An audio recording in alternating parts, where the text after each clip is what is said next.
Hello and welcome to the Boost Over Ball podcast, your go-to place for everything Rocket League with your hosts, K-Cube, AJ Binky, and Red. So lean forward, lock in, and get ready to go Boost Over Ball. Hello and welcome back to the Boost Over Ball podcast. Listeners new and old, hello and welcome to the show. Thank you so much for tuning in. I'm Kyle K-Cube, and today I will be joined by Bellair Baller as we will be talking about the London Major, doing a deep dive into Gentle Mates and their offline or online performance versus LAN performances and all other of the great storylines that came out of the London Major. So without further ado, we will jump right into this interview. Sit back, relax, and we hope you enjoy. I was just talking to somebody how I've done that several times, or like one time in like the middle of it, I like adjusted OBS. I like changed a setting and apparently that like corrupted the whole file. I was like, oh my God. So I'm with you, but I digress. Yeah. It's like, oh, but I was talking about such good things. But it was so good. And then you do it the second time and you're like, this isn't even as good. It's so much shorter because like, well, and you'll be like, well, and when we talked about this a second ago, remember you were saying it's like, oh, we're just like regurgitating everything. Yeah. It's a rough time to be alive, but we are recording and we are ready to go. So I guess the first thing to do would be to talk about the major, talk about your thoughts. So I guess I'll leave it to you first. Like, what were your overall thoughts on the event? I thought it was one of those events that which commonly happens. I felt silly after we saw the results. Like, of course, you know, I do the predictions and I know that we're planning to talk about Gentle Mates here. And that's probably a pretty good spot to start. I'm sure that we'll find our way to threads of G2 and Falcons and all the others as well. But when I was doing the predictions for this, I had Gentle Mates not even making the playoffs. And then we see how great they look and the fact that they reached the summit against Falcons in a Game 7 overtime and ultimately fell short. And it's like, of course they were going to be that good. Like, how could I not have anticipated that the team who won this the last time around was going to make this deep of a run, especially with all of the talent on that roster?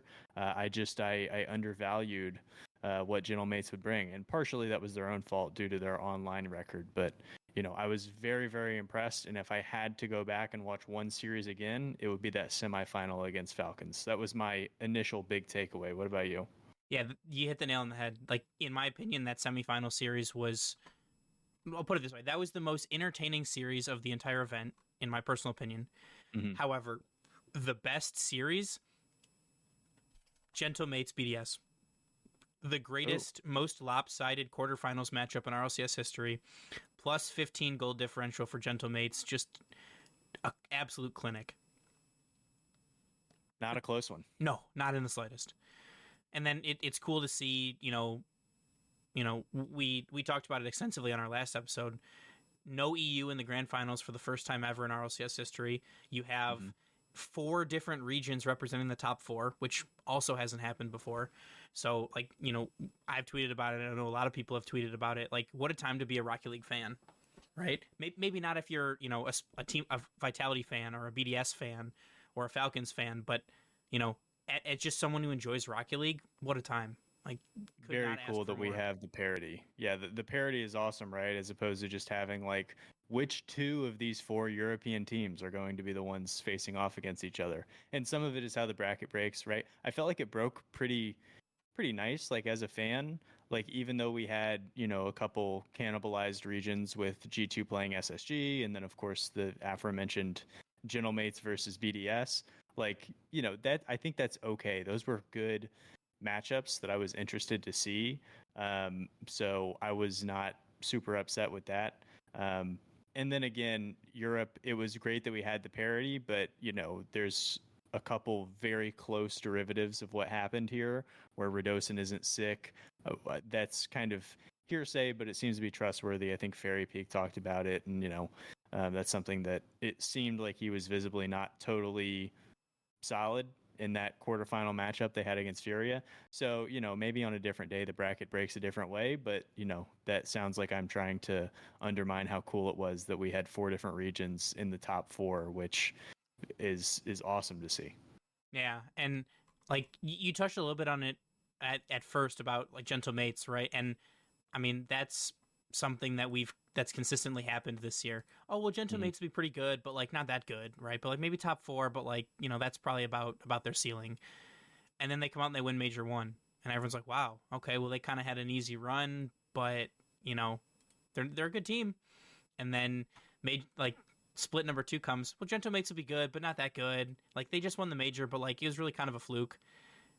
And then they finished top 4 in this one too, and they, you know, they beat down some of the teams that they beat down, and you're like, I got to thinking, like, conventional sports, like, I don't really, like, I can't really think of an example as lopsided as this one. The closest I've been able to come to is like the Kansas City Chiefs in you know, American football this year. Oh, well, they'll be good, but not that good. Like, they'll make the playoffs, but like they're not winning a Super Bowl this year. And then they did, and everyone's like, well, of course they won. They're the Chiefs. Well, it's like, wait a minute. we're talking out of both sides of our mouth here, because people can consistently invalidate and, you know, undersell Gentoo Mates and their achievements, but they're a stupendous team, especially on LAN. They're kind of like they have a hint of like the Miami Heat, where it's like the regular season doesn't really matter, but you know that they have a quote unquote extra gear once the playoffs hits. But the difference there is that Gentoo Mates have a ton of elite top end talent. Seiko has now become one of the more decorated strikers that we have had in recent RLCS history. Itachi has been around all the way back to season 3. He was the top goal scorer for them in this event, I'm pretty sure. Certainly in that series against BDS, he was lighting them up. I think 8 goals and a handful of assists to his name as well. And then Juicy is kind of the younger talent, but even he, you know, has an MVP from Copenhagen sitting in the trophy case. Not much else for him, which is weird. He has the diamond ring, but he has none of the jewelry that goes below it. You know, he hasn't won a single online event. But, you know, I think I was looking at them through Gen G tinted glasses, where I was thinking, well, yeah, they won the fall major last season, Gen G that is, but then they kind of tapered off. And with Gentoo Mates winning that one with all the other talent around, and I think they were a 4 seed in the first major, and then with their online performance this time around, it was like, you know, maybe they're fading in a similar way to Gen G, but they were still right there in the chase. So just incredible for them. Do you know how many teams Gentoo Mates have lost to on LAN this season? I think it's like 4. 2. Furia and Falcons. They had a perfect run in Copenhagen. Oh, So, yeah, you're right. I did forget about that. I just went and checked just to make sure. Yeah. They lost to Furia and Swiss in round 2, and then, you know, obviously lost to Falcons in the semifinals. So only losing to other regions, which is kind of interesting. Yeah. Yeah, I didn't even think about that. Yeah. And like equal opportunity, right? Like not even just like Mina or, you know, just Sam. It's both. So, sure. Although, and very talented teams who were both, you know, top 4 teams in this event. So, you know, no shame in that. And even their online record, I don't know if it seems like the community, like the general statement on them, and I'll land the plane here in a second, but it's like, you know, Gentoo Mates are a different team when they're at these LANs as opposed to online, which is true, but they've only lost to 1, 2, 3, 4, 5 teams. And of course, it hurts that those are all the other top teams in Europe. But like, it's not like Gentoo Mates haven't handled their business. Like, they have been very efficient and just have got cut short in these playoffs. So, you know, all the praise in the world to them. For sure. And if people haven't like figured it out, we're kind of gonna focus in here on Gentoo Mates. Just like, I don't know if like the dichotomy between like online versus LAN, but like that kind of seems like what it is. Right, so like, you know, going through their results from this whole season, from the first split, they finished 2nd, 5th through 8th, perfectly win the first major. Right, they don't drop a single game. Then the second split rolls around, they finish 2nd, 3rd through 4th, 5th through 8th, and they get 3rd to 4th in major 2.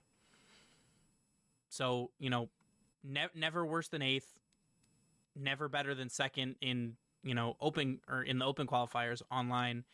Even though they do play most of the time from the same place, right? Like they've boot camped, they've been in the same room together, they've played, which is kind of the first thing that I looked at. I was like, well, hey, you know, maybe them being together in the same room makes a big difference, but they've done that before. Hmm. So it doesn't seem like it's as different. So, I don't know what it is about, them sitting right across from their opponents, but that seems to be the secret sauce for them. And I think like the old adage is, oh, this individual gets even better when it comes playoff time. I don't really know if anybody gets like better when you're in front of like a huge crowd, but it seems like Gentlemates just don't get worse, which maybe is, we saw Falcons kind of fall apart. Of course, they handled business against the team that we're praising here, but they really fell apart in that grand finals. Seems like BDS just got punched in the mouth early in that series and could not respond. Vitality crumble, Furia crumbled against G2. It seems like General Mates are just like, no, this is like, we have a certain threshold of how well we're going to play. And come hell or high water, like, this is what you're going to get, whether we're playing in, some studio in France or if we're, in front of everybody at the Copper Box. Yeah. I think it's a big part of what's contributed to their success. I think that's a good point. Like, because they talk about it in like conventional sports, right? Like the Stanley Cup Finals just wrapped up, a couple days ago, and well, it'd be like a couple weeks ago when this episode goes live. We're recording this a little bit early, but they talk about people rising to the occasion, right? Like they hit another gear in the playoffs. They hit another gear when it matters most. It seems, but I think you're right. I think it seems just Gentlemates is just already at that level. And we've talked. It's been talked about before, like specifically on the podcast about Noli, whatever you want to say. The peaks are really high, but the valleys are really low. Yes, and it's the same for Monkey Moon, right? We've seen him miss open nets, and we've seen him be one of the best players in the world. And I think, sorry, they don't do that. They're just plateau, and I think that's a lot of the reasons for their success. They kind of have a mix of everything, where Itachi is like vocal and animated and like excited to be there, and then Seiko is like a brick wall, like 007 type, like straight faced, here to handle business, and then Juicy can kind of flow in between both. And with him being your youngest player and your most inexperienced player, I feel like that's a really nice balance to find yourself in, and also the cohesion that Eversax and Itachi have, having played together for so long, been on the same team together for so long, is cool to see. It's just can I shout out, there's this Twitter page, Allophony, I don't know how to, but awesome graphics and stats, and they listed before the major. It's just so wild to see how, if you weren't a fan of Rocket League, you would think that the Gentlemates team was pretty bad. Like, they were 14th in goals in Europe, 9th in shots, 5th in goals against. So they're just getting killed. 21st in demos and boost steals. Like, they don't really do anything good. And then come LAN, they're number 1 in goals per game as a team. It's just like, I don't know what they're putting into Itachi's water bottle before these events, but clearly something is working for kind of the structure here. Yeah. And I mean, looking at like at the beginning of the season, I think that I personally power ranked Gentlemates 4th in Europe, right? Firmly behind Vitality, firmly behind BDS, firmly behind K Corp. And then maybe you have an Oxygen that comes in there and snipes it out, or Moist, back at the beginning of the season when Moist still existed in EU. Yeah. But and then you start to look at some of the results that they have. So like, through Liquipedia, you can do like a head-to-head function, and you can like look through queries and find like results against, a specific team. And like Gentlemates versus BDS online, they're 1-2 on the season, with a sweep win, a 1-4 loss, and an 0-4 loss. But they're 3-0 on LAN. A 3-0 win, or a 3-1 win, a 3-1 win, and a 4-0 win. And the 4-0 win most recently was that quarterfinals match where it didn't even look like BDS was playing, to put it as nicely as I can. Yeah. Did you look at that one as a BDS loss or a Gentlemates win? I think BDS lost the first game. Like, I think that they beat themselves, and then, Monkey Moon's another one of those players we've talked about. Like, he can be really high or he can be really low, but like, it's on his teammates and their coach to pull him out of it, and I don't think they were able to. But I definitely think that Gentle Mates like did not take their foot off the gas in any way. Not at all. And you talked about Nolly and Monkey Moon both being like feast or famine players. I feel like it's different. Nolly's is on the pitch where sometimes he'll just totally whiff something and it throws up your entire rotation and you're like, well, you take the good with the bad. Monkey Moon, it's like all mental. Like he's one of those players that if he's not enjoying himself, you will know, like watching from the little face cam, you'd be like, oh, Monkey Moon is completely tilted. And I think it rubs onto his teammates as well. Like I think it's tough if Monkey Moon's not feeling it. It's tough for, like you were alluding to, for anybody to like pull him out of that. So Yeah, rough series for them. Like I think you make a good point that Itachi is like the more animated, outgoing, like I don't know talking shit is necessarily the right like term, but he's like yelling, he's getting excited, he's into it, he's very vocal, where like Seiko's maybe the more like stoic, like no emotion, anything like that. So Juicy kind of has two different like styles to like look at, whereas you look at like BDS, you have Monkey Moon, who very much hard on his sleeve, right? You can tell from the face cam if he's gonna peek or if he's gonna miss an open net. And you have Exotic, who kind of can be a little bit similar. He's definitely not the stoic, like nothing phases him. And then you have Drawley. Drawley's your youngest player on this team, and some consider to be the most mechanically gifted player on this team.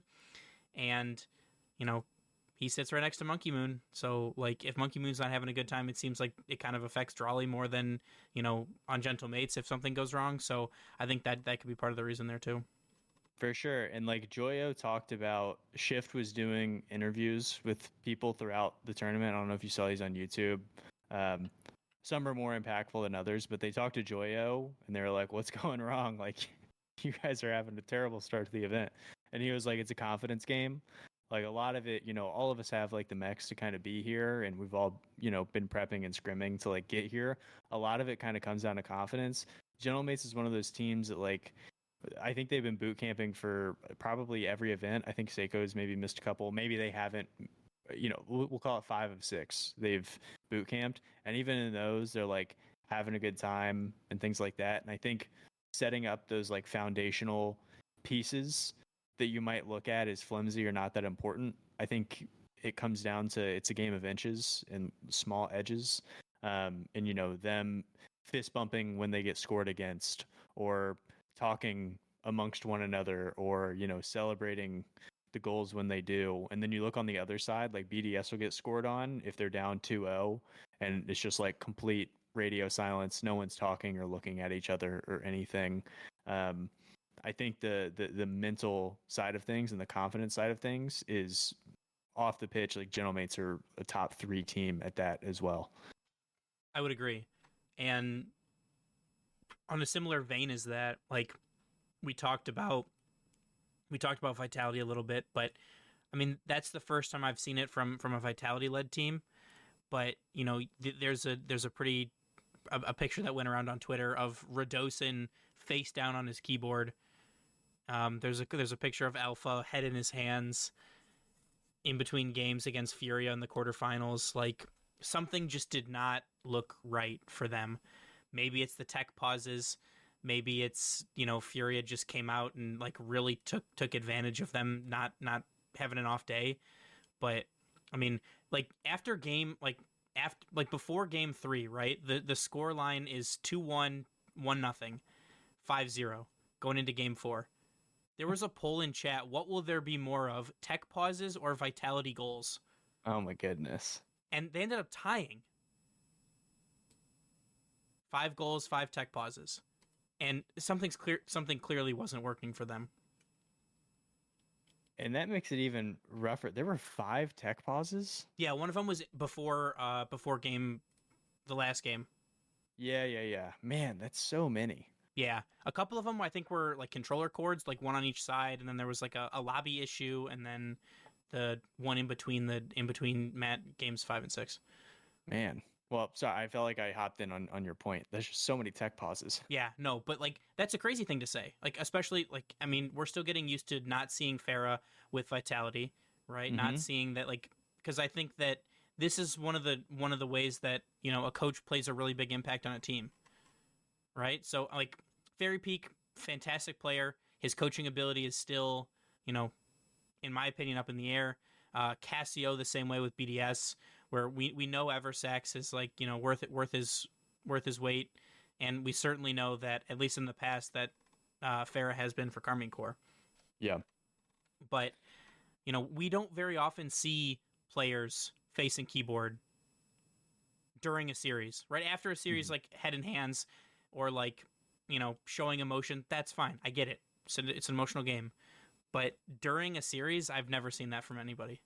Well, the weird thing is that if you would have told me Alpha was sick, I would have believed that more. I felt like Alpha was the worst player on the team for them. I still felt like Radosin was kind of doing Radosin things, like he was wearing the illness on himself. Like you could see as you were watching. I didn't know he was sick, but I was like, wow, he looks like he's really not enjoying the flow of this series, I guess. But you know, Alpha looked bad too, and you know, after Vitality go back to back in Spring Major and World Championship, now it has been a long drought for them, and they're headed towards a pretty impactful World Championship. I think if it goes sideways there, they might have some tough decisions to make.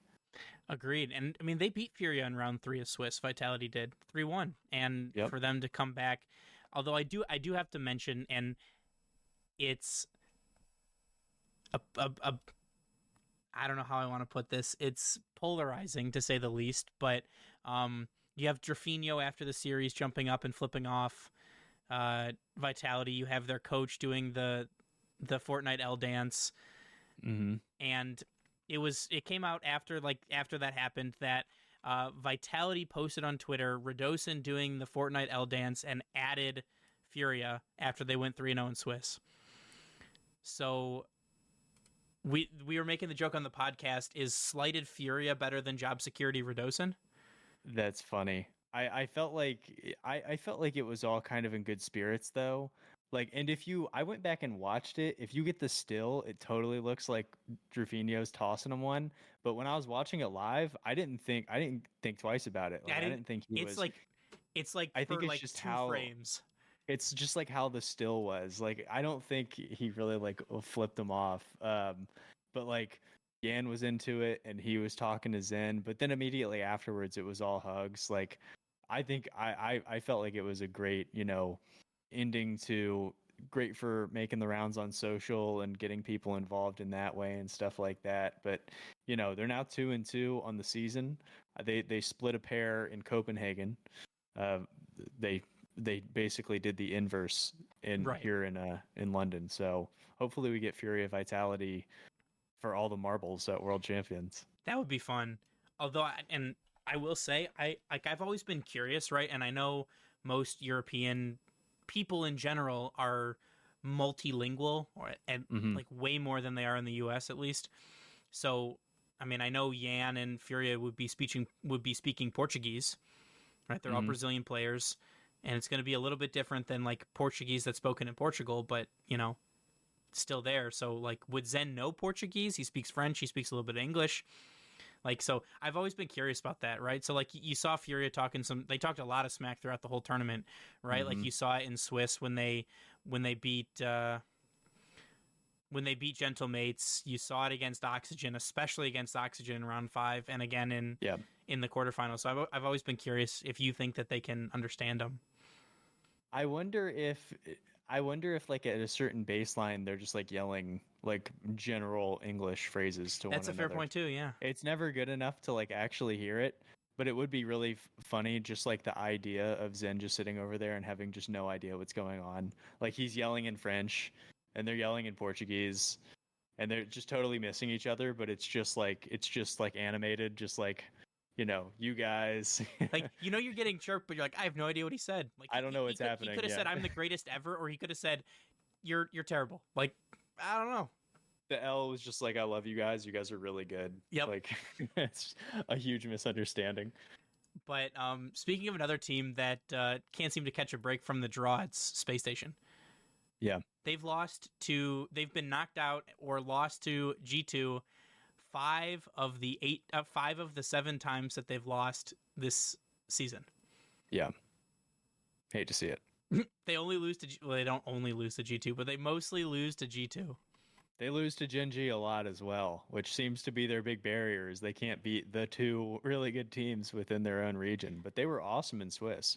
Yeah, but I mean, it's interesting, right? Because you beat Power, you beat Furia, you take Falcons to 5, and Falcons sweeps G2 in Swiss, and you're like, ooh, maybe this could be the event, right? And like, I still believe in LJ. I still believe in Chicago. I think that Space Station is another one, is a team that has a really high floor, but still continues to struggle with how high their ceiling can be.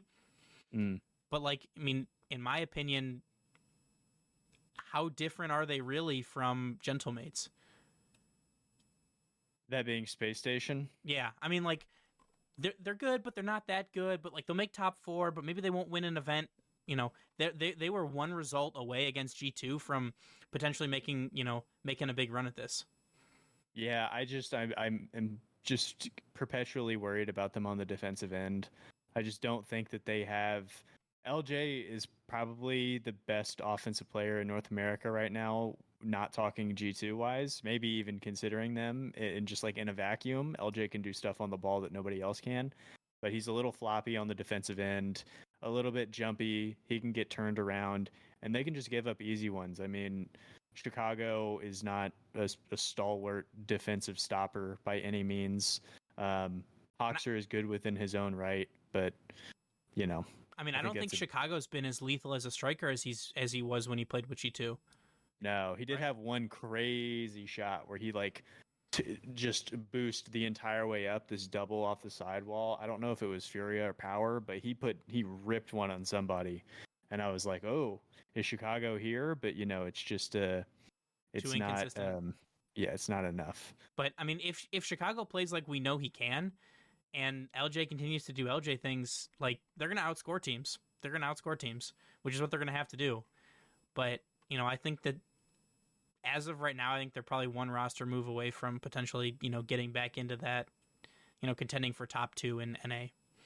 Yeah, and it'll be interesting to see what the results from Worlds end up yielding for the offseason. Like, I wonder if them having a good result changes their opinion one way or another. I feel like a lot of these teams, it's probably a pretty fluid thing where they're thinking about it kind of as things are going on. Like, what are we going to do next season? Just because the events are pretty few and far between. Like, I wonder if they're already kind of, scoping out the landscape or things like that. But, I'll be curious to see what they do and who they change. I don't know if it's a Hoxer move or a Chicago move.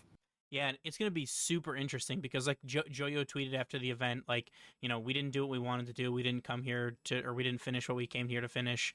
Like, We're not making Worlds. That's it for us this season. Like, basically we're going to run it back. Like, this isn't the last you've seen of us. Like, we're going to,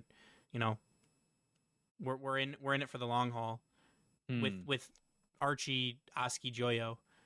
And, like, it kind of got me thinking, like, last season, Vitality took everybody by storm. It was never really that close.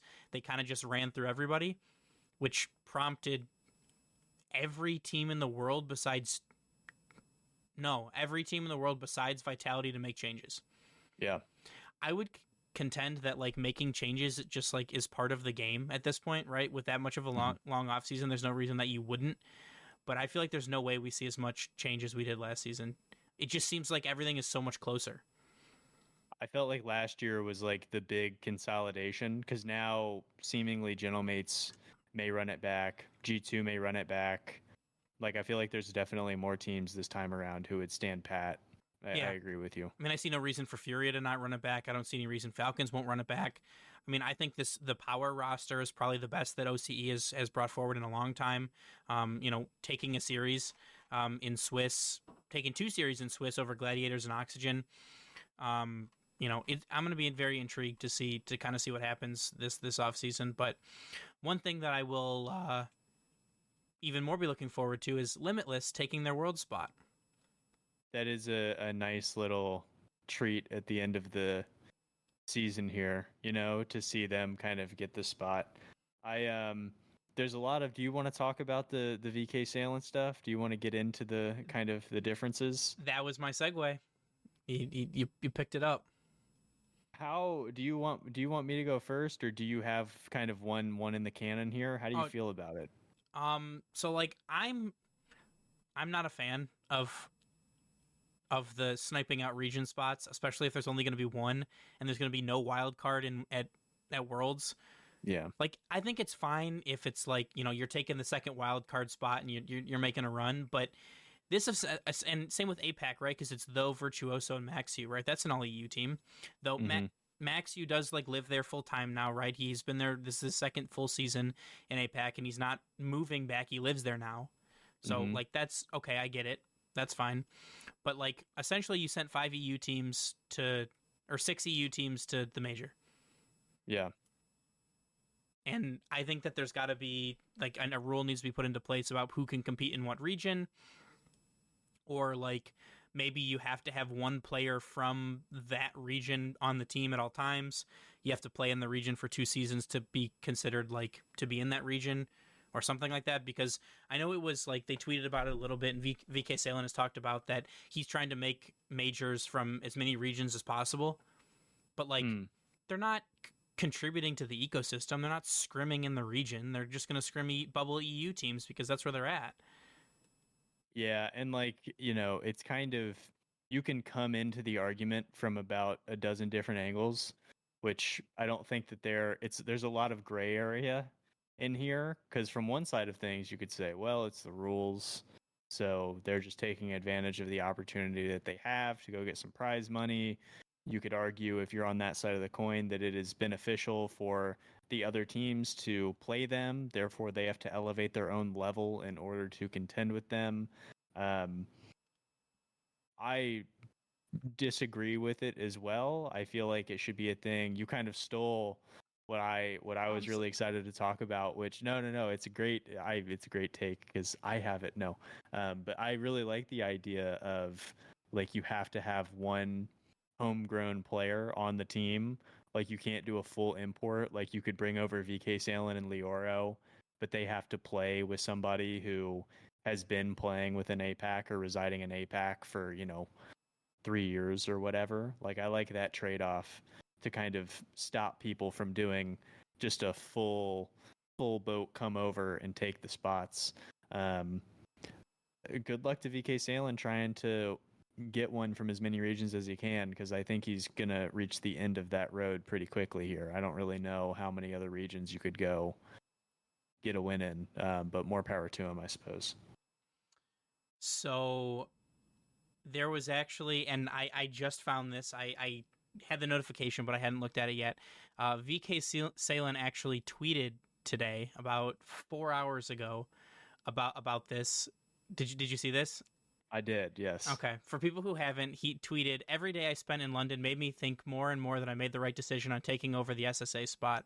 None of the minor regions deserve this when other players that deserve it more because of their level or COVID era lost their opportunity. I hope players around the world see what we have done and do the same, going to this minor regions and taking their spot until real good players from those continents improve to take their spot back.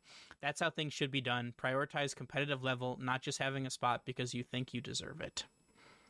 I get what he's saying. I disagree, but I understand where his head is at with it.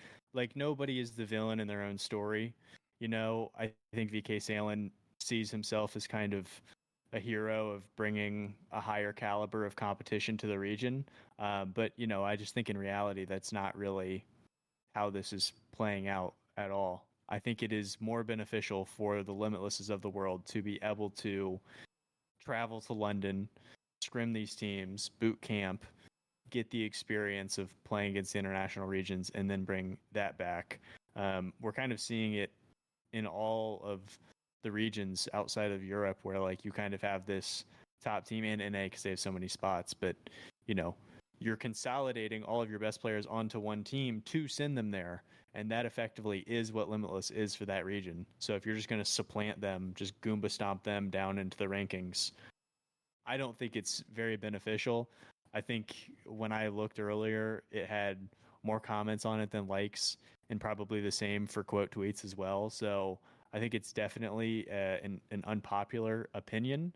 And hopefully the rulebook changes to reflect this, because I can understand VK Salen's point. There will always be people who are opportunists who want to take situations like that. Who aren't good enough to But compete in their own region, so they have to go elsewhere.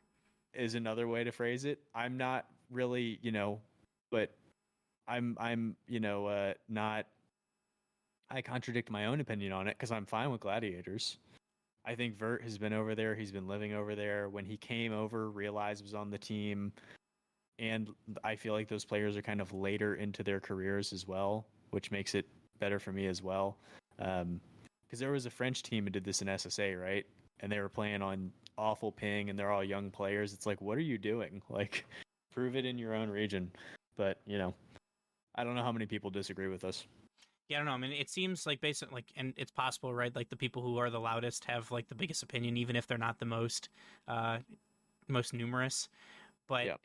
this has not been like received well. The tweet from VK Salen, I think that he is in the minority. At least that's what it would seem based on social media and stuff that I've heard and seen. That but in my opinion, I'm more okay with the Game of Gladiators thing too, because they're in the region. They're scrimming people in the region. They're continuing to stay there. They're helping to make the ecosystem better, right? But Team Mobula showed up for 5 events, and that's it. They weren't scrimming. They weren't playing. They have no reason to. Why are they going to scrim Limitless in the SSA teams when they can just get better scrims on better ping in EU? Right? It was the same thing in the beginning for Sandrock and now Falcons in MENA, right? They weren't wanting to scrim MENA teams. They'd rather play 120 ping and scrim EU teams. Why would they help their own region? Obviously that's changed now because Twisted Minds and, I guess anything to some extent who will be, heading to Worlds are the competition level is closing in, but you don't get there if you don't get to go to majors, right? They don't know what they're missing. They don't that month ish of boot camping that they do is probably going to do more for them than 3 months in their own region trying to queue comp games. So I'm not a fan. But the rules are the rules. So I can't, be they're not breaking any rules. They're doing everything in their power to, make some money, to go to events, to do all that stuff. So and go ahead. Sorry to VK Salen's point, we do see this in traditional sports, right? But the difference is that there's more opportunities, with Messi coming over to, bring more attention to the MLS, or with NBA players who are getting to the twilight of their careers going and playing in the Euro League or playing in China or what have you. That's a common flow for the Thos of the world, for the virtuosos of the world, who kind of have had their, their moment in their prime region, and then they kind of are drifting over to somewhere else where the competition is lesser, where they can kind of impress and leave their mark and things like that. But again, it's just bringing the full team and giving nobody else a shot. It's icky. I would agree. And then I think another maybe controversial thing that we could talk about is been dubbed the yappening. Oh my goodness. The G2 versus Gen G cast in the Swiss. Were you able to catch that series? I did some of it. It was happening I thought it was good fun. It was happening at the same time as another really good series. I can't remember what it was, but I was toggling back and forth. What'd you make of it? Good entertainment? So I think having somewhat biased casters every once in a while is good for the sport, right? Having CJ cast an OCE match, I think that's fun, right? He didn't play in any of those teams, but he's a little bit biased, right? Because he's from OCE. This I felt was a little bit over the top. I was not a huge fan. I'm all for the entertainment, but they probably did a minute of actual casting, in the entire series, and they more just were screaming at each other. And my thing is if somebody was had never watched Rocket League before and didn't know who T-Bates or Dazrin were very well, and they came in and they saw that, this is insane. I actually found myself, I muted it and went and just watched I believe it was Oxygen Twisted Minds, and did that, watched the volume on that one instead, because I was this is just ridiculous. I can watch the series and be entertained without having to hear them. I will say, it's not my cup of tea. It's not typically what I'm looking for from casters.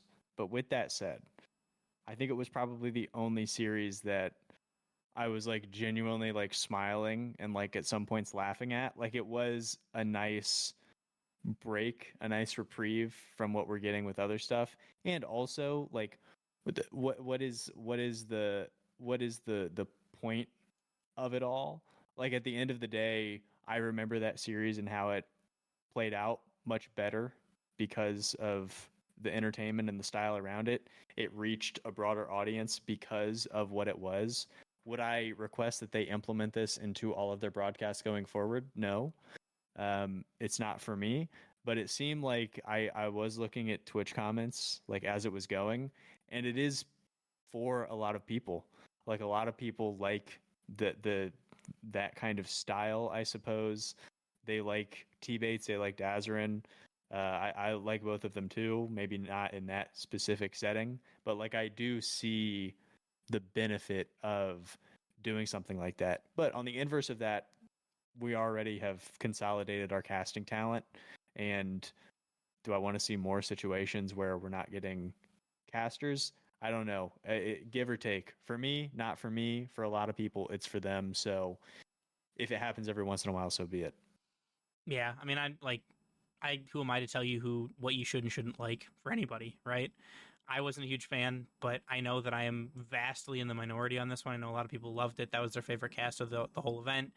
Um, but I still think it could have been a little bit more professional. That's kind of what RLCS has been building to. That's kind of what, Blast has brought, like with the, the changes to like their broadcast style and, letting certain casters go. And I think that they've been trying to be that like very professional, very clean cut style. And I feel like that takes away from it a little bit. Yeah, but like, some people bring fun to it in different ways. Like maybe it's just because it was the first incident in which they tried something like that. I think about somebody like Stumpy or somebody like CJ who definitely have a more colorful, kind of open and loose approach than some of the other casters. You really have kind of the full gambit from like no jokes, we're here to be professional and buttoned up and all of that, and we kind of have the gambit all the way down. But I feel like I feel similarly to you about it. Yeah. So cool to find another person that feels the same way, even though I know it's the minority, but still. But I mean, like this major was just like the third time at the Copper Box, but like really there are so many different storylines that have come out of this, and we only have like 2.5 months until Worlds. What are we gonna do in the meantime? There's Saudi E League. What else? FIFA E is not happening until after, I think. Shift has their SSL tournament that I think is after.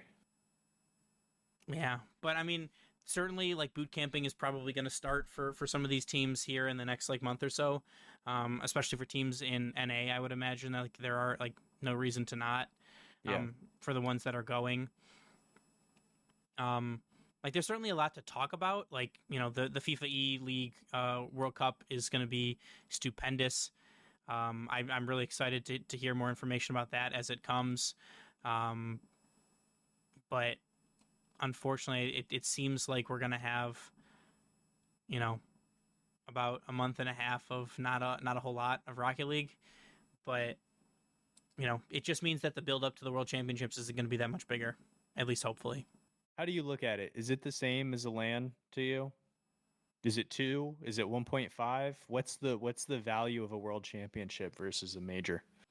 So like I would say in the past with Wildcard, it's probably like 1.5 to like maybe 1.75 of a regular LAN event.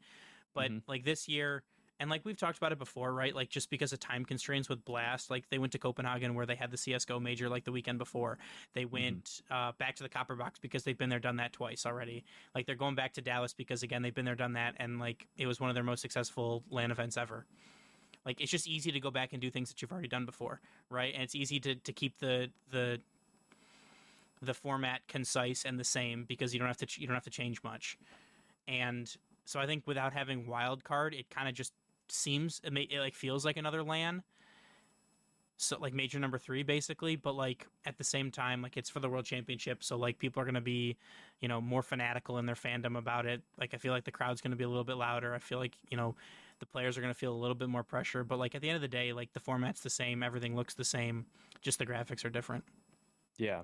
Who's going to be the biggest fan base at the event?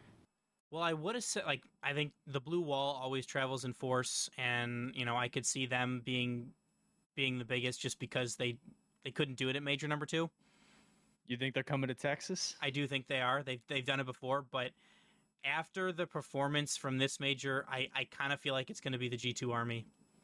I agree. I feel like Beast Mode is finally like getting his flowers as one of the best players in the world, because he showed it, especially on Championship Sunday, and like that team has just been so good. They've just been so unlucky the past couple of events, making grand finals and not winning, but they finally were able to get over the hump. And like, you can only play the teams that you're drawn up against, and they did that and they won.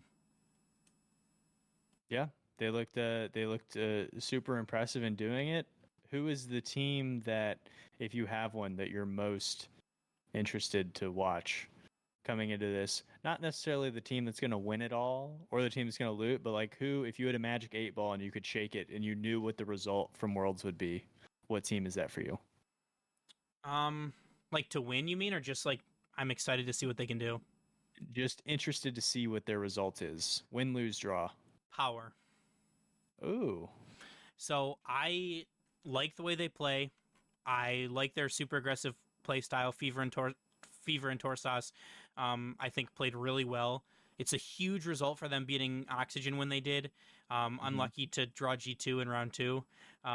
But they played the 3 best in NA with G2, SSG, and Gen G. But had they played somebody a little bit different, right? Like had they get a Mina, had they get a Sam, maybe this is a different story. Maybe we're talking about a Power in the top 8.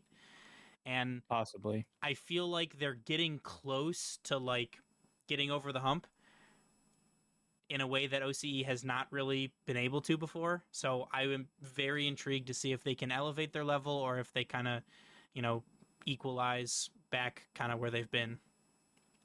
I think they're in their own heads. I think once they get to that, they feel good for the first 4 rounds, and then they get to 5. It's even something that Torsas talked about. He did one of those shift interviews as well, and it seemed like his general sentiment was like, yeah, things are going all right. Like, we're hoping to, kind of see who we get, and I'm not feeling great on these computers, and like, kind of making these little micro excuses as to like, well, we got to round 5 again, so we're right there. But I think it's going to be a big event for them as well to see if they can get there. Interesting pick. I did not think that Power would be the top of your rankings. I don't know that they're necessarily like the team that I think is going to do the best or anything like that, but I'm very excited to see how they go. Another one being Furia. I think that, they looked really good until they faced G2, just like Team Falcons did in the playoffs, but they're a very fun team to watch. The mechanical skill is off the charts, and I'm kind of here for the yelling, even if they can't understand it in Portuguese. I really like it. I enjoy the animation. I think it's good entertainment. It's good fun, especially when it seems like it's completely like well spirited. Like Zen with chirping back, and then afterwards it was all hugs. I think I'm regurgitating the same thing I said earlier in the podcast, but like that one, it just seems like a good situation. Like it doesn't seem like there's any vitriol that comes along with it or anything like that. I'm really interested to see what Carmine Core looks like. Yeah, I think that's a good answer, especially after missing out. Like, are they going to come back with the fire? Are they going to be, your major number 2 or your split number 2 Carmine Core, where it's like, what have you really done for me lately? Kind of situation. It reminds me of BDS in the last time we were in Fort Worth. What was that, 21-22? Where I don't think they won anything the whole season, and then ultimately the roster kind of takes on a different look. They pick up Seiko and then win a world championship. Yeah. Maybe this is like different shades for Carmine, where they miss out. They don't have great results, but it's like, all right, this is the world championship. Like, we're here to ball. Well, it's like Vatira has faded at the end of every season that he's played in so far, right? Like peaks really early and then kind of falls off. So maybe they peaked and fell off, and now they're gonna peak again. So who really knows? They honeymooned too early, perhaps. No kidding. But that's kind of we've kind of nailed all my talking points. Was there anything else that you wanted to touch on before we wrap up for today? It's a good question. There's always more questions that I want to ask you. You and I could easily do a 4-hour podcast. We certainly could. But if I had to just ask one question, I would ask, there's a chance that you might end up going to the World Championship and getting a press pass. There is. In this hypothetical world, if you were to interview one player, who would you want to talk to and why? So I think that the answer is a little bit skewed because I am not multilingual. So, and I find the interviews that I've done talking to the players that can understand and respond in English more genuine, maybe not more genuine, but more enjoyable than those that I have to speak through a translator. Just like having a mediator kind of, I feel like takes something away from it a little bit. But maybe it's a different answer if like I could just magically like telepathically speak to them in their language and everything. But that's a really good question. I think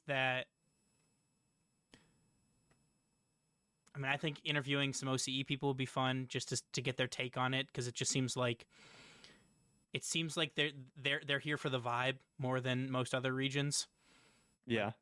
If they're in good spirits, right? Like talking to like Power after round 1 of Swiss would have been incredible. Yeah. Right? Like you just beat Oxygen, you're floating on cloud 9, like the vibes are immaculate, like we're here for it. I feel like G2, like no one is really, like everyone's like really even keeled. No one's like going crazy or anything like that. Mm-hmm.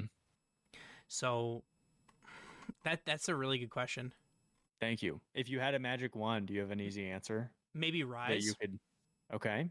Rise for English. I think that'd be a good one because, you know, one of the most prolific LAN players of all time, making his like triumphant return after missing major number 2, and this Karmine Corps roster that like won pretty much everything in the first split besides the major. So like that's where I'm coming from there. But like magic wand, I feel like I gotta go maybe Drafinho. Ooh. I'd love to hear some of the backstory about, you know, like how they felt slighted seemingly by what Vitality tweeted at them. I think that hearing about their run would be awesome. Being able to talk to them, like, you know, they won Gamers 8. Drafinho did not, but like Yan did. And, you know, Drafinho has come from come into a super successful Furia team. They've won some events. They've been there. I think that'd be really, really fun. That would be a good, and his English isn't too bad. Not too shabby. He's doing all the post-game interviews for him. Yeah. So, you know, you could probably make that happen. Yeah. Well, hopefully. Do you have an answer to that same question? Well, it would have been very smart of me to think about an answer while I asked you, wouldn't it have been? My knee-jerk reaction is, I think, especially if it was like an uninhibited, like, hey, like off the record, can I just kind of ask you like genuinely how you feel about some of this stuff? I'd be really interested to speak to First Killer. That would just be like, First hey, Killer man, or like, his dad? First, definitely first. Fair. FK'd be a good chat. Just be like, hey, like, what was there a moment for you where you kind of decided like, okay, I want to adjust my game in order to fit into a different system that will put me in a situation to win one of these? Because it seems like it's important to him, right? Like the Gen G move, although he still is they have kind of found a place where they are facilitating for him, kind of similar to how other rosters have before, but it took a little longer because he was kind of fitting into a system. Yeah. But I would just be curious to know, how are the vibes internally? Like, how does he gel with that team? The fact that he had played with Alu beforehand, and then he had been coached by Chrome previously as well. They're kind of bringing in the FK of old, like all the team. So I would just want to talk to him about how the season has gone so far. That's a good one. I feel like another like Farah would be another really good one. Farah would be a good one too. Like, what happened, man? Yeah, what happened, or like what did you do anything different, or like what is the Farah effect like in your opinion? I feel like that'd be a really good question, because before they missed out on this major, it seemed to be like in full force. Yeah. and he was on top of the coaching world, and how quickly he has fallen. But I think we see a big bounce back from Karmine Corp. I think that they definitely they'll make playoffs, and I think that people will remember why they were ranked so highly heading into the season. It's like an injury in traditional sports. You stumbled in that one open qualifier, you don't make it. It's kind of like you pulled your hamstring or something. You got to sit out 3 weeks. Now Carmine's back. They still qualified for the playoffs. And even like Vitality, before they picked up Zen last season, when they had Sazin on the roster, that team was in the dumps too. And it was kind of like, man, are they going to blow this thing up? And then they pick up Zen and win back-to-backs. So crazier things have happened than Carmine looking good in this event, that's for sure. But that's my only question for you. Okay. I mean, I still, like, going back, I still thought that Saizen was the better choice to accompany Alpha and Zen than Radosin, but looking back on it, that was a bad take. I feel like I waffled in a similar way as you. I think ultimately it just came down to the naming conventions. Yeah. They couldn't have a Zen and a Sazin. It just wouldn't work. Yeah. That is very true. But I've, like, as I said before, I kind of went through all my talking points, and we could certainly talk for hours about this stuff. So I won't take up any more of your time. So I thank you so much for making the time and coming on the episode. Hey, always a pleasure. Thank you for having me. I know that this is coming out in the future. So hello, future Bellair. Hope you're doing well. Maybe you're, at the grocery store right now or something, coming out of a work meeting. I don't know. What's up? What's going on? This is you from the past. So, but again, thank you for having me. Always a pleasure to be on, and excited to see what the next couple of months, what storylines manifest as we head towards Dallas. For sure. But before we sign off for the episode, where can people come support you if they wanted to do so? Oh, thank you. That's very kind. I would direct people to YouTube. Been putting out a lot of content. We're probably averaging 5 videos a week, somewhere around there, just talking all things Rocket League, highlighting teams, highlighting players, talking about different matchups and things like that. Some stats, some breakdowns. So please come check out the YouTube channel. That's it. Your videos have been awesome. I've been watching them when they come out. So I can't recommend enough the videos that you've been putting out for anybody who's interested in Rocket League. It's a must watch. Thank you very much. It's very kind of you. Yeah. But again, thank you so much for making the time, and hopefully we will get to have you on again soon. Certainly. Appreciate it. And with that, we will wrap up today's episode. We'd like to thank you so much for listening. We'd like to please remind you to follow us on Twitter, Instagram, join our Discord, and rate us 5 stars wherever you listen to podcasts, as it really helps us out. We'd also ask that you check out our Twitch, our TikTok, and our merch store with new items like shirts being added. All of these links and more can be found on our new and improved website at boostoverball.com. And from us here on the show, as always, remember to choose Boost over Ball. Thanks for listening to the Boost Over Ball podcast. Make sure to check out our website at boostoverball.com.